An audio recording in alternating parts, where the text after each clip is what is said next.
There are three absolutes in this world. One day everyone is gonna do. Life is inherently unpredictable and we cannot control every outcome or circumstance. And last but not least, your crush is not gonna text you back. It's been days. Yeah, that had no relation to this video, but I just wanted to put it in. Anyways, hi! Today we'll be looking at Jumanji. And while we all know and love The Rock in all his masculinity and charisma and masculine charisma. Don't cry, don't cry, don't cry. And Kevin Hart, we're in this nostalgia train together. So I'm taking it back to the OG 1995 Jumanji. The best one. Don't hate me. When I think of the 90s and childhood movies, there are some movies that stand out more than others, Jumanji being one of them. As always, I'll be sharing my thoughts as the movie progresses, so get cozy, grab some popcorn, and let's do this! The movie opens up in 1869. Ha, nice. And these two brosips are trying to bury this box thingy. Ooh, I wonder what that could be. What if someone digs it up? May God have mercy on his soul. What if someone digs it up? May God have mercy on his soul. Ooh, so scary.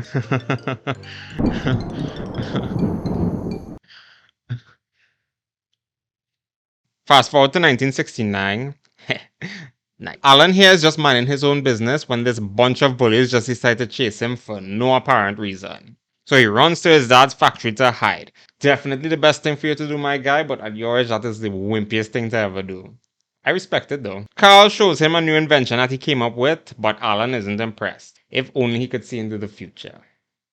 And these bullies are just there. Menacingly! Waiting on him. Like they really got nothing better to do at all. Dad actually knows he's being bullied and gives him the lovely advice of... If you're afraid of something, you've got to stand and face it. Now run on, son. Yeah, because that always works, right? Meanwhile, the machine stopped working because Alan left the sneakers on the belt and just left Carl to get blamed for it. Oh, so turns out Alan been hanging out with Bully's girlfriend. Good job, Alan. Much respect. Jerks! Yeah, that ought to teach him. I think it's so funny that these adults are seeing a child wandering on their site, bruised and bleeding, and nobody is concerned. Yeah, typical Wednesday, I guess. Anyways, the drums lure him to the box from all those 69 years ago. And what's inside the box? Who's in the box? Dun dun dun. I'm just wondering though, like, was burning it not an option? Anyways, I'm getting ahead of myself. Back at home, his dad says he's proud he took his beating like a man, cause that's what men do. And rewards him by saying they're gonna send him to a school for boys. Every boy's dream. And well, they fight over it. You won't! I'm never talking to you again! You won't! I'm never talking to you again!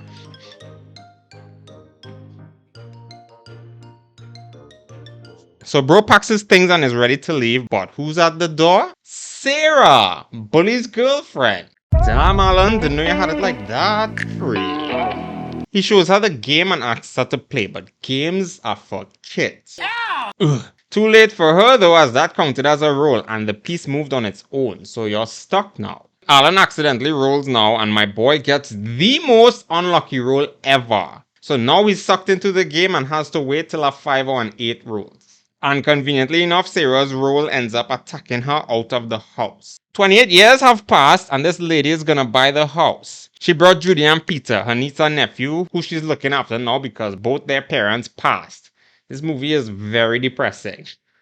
Wow. We get some convenient exposition about Alan being unalived, and they think it was the dad who did it.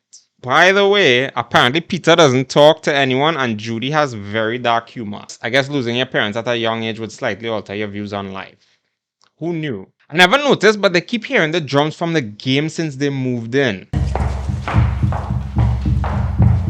I'd be very creeped out, to be honest. Like, has nobody seen literally any horror films? So they do what any sane thinking child would do and follow the sound and end up finding the game. Peter notices that the first 2 pieces are stuck and now 2 more pieces get added. Judy rolls first, and is that hornets that get summoned or giant mosquitoes? I really can't tell. Yeah, so after an experience like that, Peter just decides it's his turn and he rolls a double. I have some questions. Does anything good ever happen, or is it just purely bad rules? And like, what sick, twisted person would actually come up with a game like that? Loki? Surprise, motherfucker! Put it away. Wait, the instructions say if we finish the game, it'll all go away. Yeah, but you've already seen that bad things keep happening. Why risk continuing if you don't even know there's worse? I mean, there's no skill involved. Is staying alive not a skill? Seems like one of the greatest skills you need to have. Peter rolls again and it's a 5. Your party better move post haste. I don't like the sound of that. Says the person who wanted to continue. Good job. Oh my god, it ends up being a lion. Have y'all ever heard a lion roar at the zoo? I cowered in fear when I first heard it, and that was when I was safe. Anyways, a strange jungle man shows up and saves them. Who's this strange jungle man, you ask? Well, Somebody roll a 5 or an 8. yeah, so Alan is back and is more than happy to tell his parents he came back. But Judy has to break the news to him, and he just steps outside and a police car almost hits him. And who was in the car? None other than Carl, the shoeman Alan screwed over. But before we get to that, the monkey steals his car and drives off. So Alan runs to the shoe factory to see it hasn't been running in years. I actually don't remember this movie being so depressing. Frick. Cheese and crackers. The parents are no more too? Wow. Anyways, they want Alan to be there with them to finish the game, and Alan understandably doesn't want to do it. But they notice that the creatures is someone that are attacking other people, and the mosquito was trying to come after them too. Crazy. Alan, That's some serious PTSD. what happened to you? You shaved with a piece of glass? Wow. Somebody's quippy. Frick. The kids want to continue the game, but Alan really doesn't want to. So a good old-fashioned reverse psychology works on a 30-something man-child. It's time to roll again, but nothing is happening. Turns out they're just continuing the game that Alan started 69 years ago. But it's not his turn now. I was that little boy, Sarah. Appropriate response. Wow, they just carry an unconscious Sarah back at the house. Alright then, that does not look suspicious at all. Great. Call me back 10 minutes before the hour. While we're waiting. That's some serious PTSD. This is definitely a lot for her to be digesting right now. So he tells her to give him the dice and she can go home. Except nope, he just tricked her into playing. So a bunch of vines quickly grow and Peter is caught by this man-eating plant. Flappin' Flotsam, what's that? It's a vagina. So they're basically holding her hostage now and forcing her to play. But damn, he actually blames her for having him stuck in the jungle for 28 years. And it's pretty clear she's also been stuck in limbo for the last 26 years. So we're all in the same boat. What if I get stuck in the game? You won't, because I won't stop playing. Ooh. That was a burn. Alan rolls and he immediately starts fleeing because he's being hunted by someone who looks like his dad. Carl was able to show up and distract him long enough to escape and come back to the house. Wow, that was actually mighty convenient, to be honest. While Alan and Sarah are having their couples argument, Judy rolls and a stampede show up. You know, I'm honestly wondering if Loki ever intended for anybody to actually finish the game. This is like Hunger Games level probability. Oh, and a random troll pelican decides he wants to take the game and fly away. Meanwhile, Jumanji dad gets himself a shiny new toy. Alan trades a fish for the game, but the pelican just tosses it into the river. So yeah, he was definitely a troll. But Peter does some insane gymnastics and saves the game. Yes! I would have definitely fell.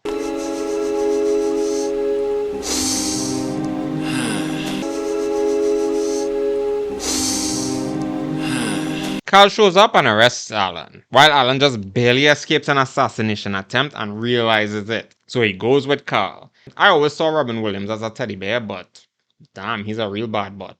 Frick. Meanwhile, Peter tried to cheat his way to finishing the game, but oh no, the game is better than AI and punished him for it by turning him into a monkey. Alan finally tells Carl who he is. Hunter Dad steals the game, but Peter steals it back. And now there's absolute chaos happening. Some random elephants decide to troll on the car, and Hunter Dad steals the game again.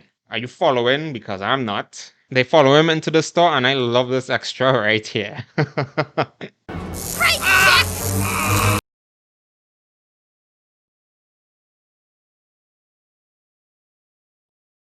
After an absurd story like that, Carl manages to still uncuff him, only for Alan to cuff him to the car for his own good. Then he hears there's a hostage situation, so back in the car. They end up pulling off a Home Alone trap. For a manly man, that was a girly scream, my guy. He still manages to recover and trap them. I think we should note here that he basically tells her that he can't shoot her because she didn't roll him. I would have taken advantage of that so much. But Alan shows up and saves them. Back at the house we go, and it's basically a jungle now. Every month at the quarter moon, there'll be a monsoon. At least we're inside. Riding through the monsoon, beyond the world. Doo-doo monsoon. Wow, when a random croc shows up. Yeah, this game is a lot of fun. Oh no, make that 2 crocs. Nice. Carl and the ant showed up and burst open the door. There's a crocodile. Say what now? What a lame-o. Alan rolls and the floor turns to quicksand. So Judy rolls to save them and the floor hardens again, making them stuck. I have a thought on this, but I'll get to that in a second. Peter rolls and they can potentially turn into Spider-Man now. The ant is back and sees some dangling legs. So yeah, my thoughts. Literally a second ago. I know it's a fall, but wouldn't it have been easier to just sink through the floor and land rather than putting yourself in a position of like vulnerability and extreme discomfort? Ow! Oh, frick. Sarah rolls, they're bombarded with spiders, and the place splits into 2. Oh, what the frick? This game is crazy. He grabs the game, lands, and is about to roll, but Jumanji Dad is back. He makes Alan drop the dice and tells him to start running, but Alan isn't having any of it anymore. So what's his final words? Jumanji. He won. So everything gets sucked back into the game and they're literally back to their child selves. This game is altering reality, and the last time I covered a movie about altering reality, it was a Loki mask. So confirmed. Surprise, motherfucker. He shares a pretty wholesome moment with his dad and he finally admits to leaving the shoe in the conveyor belt.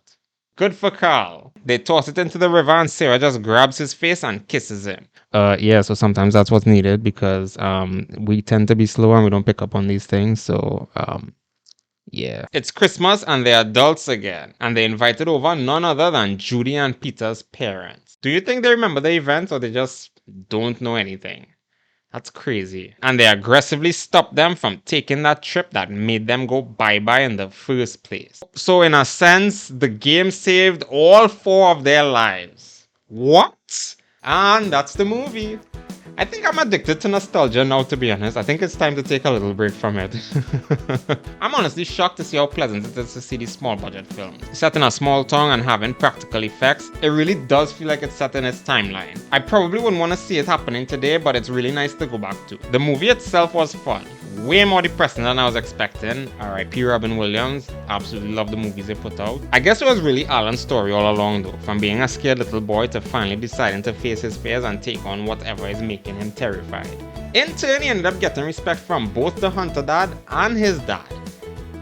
Frick! Because they both never really moved on from the start of the game and just got stuck and scared for 26 years. So it was nice to see how they just managed to overcome all of that. But it's insanely wild to me that the game ended up saving all 4 of their lives. I'm not sure if it was worth it though. Anyways, that's it from me. Thanks for watching.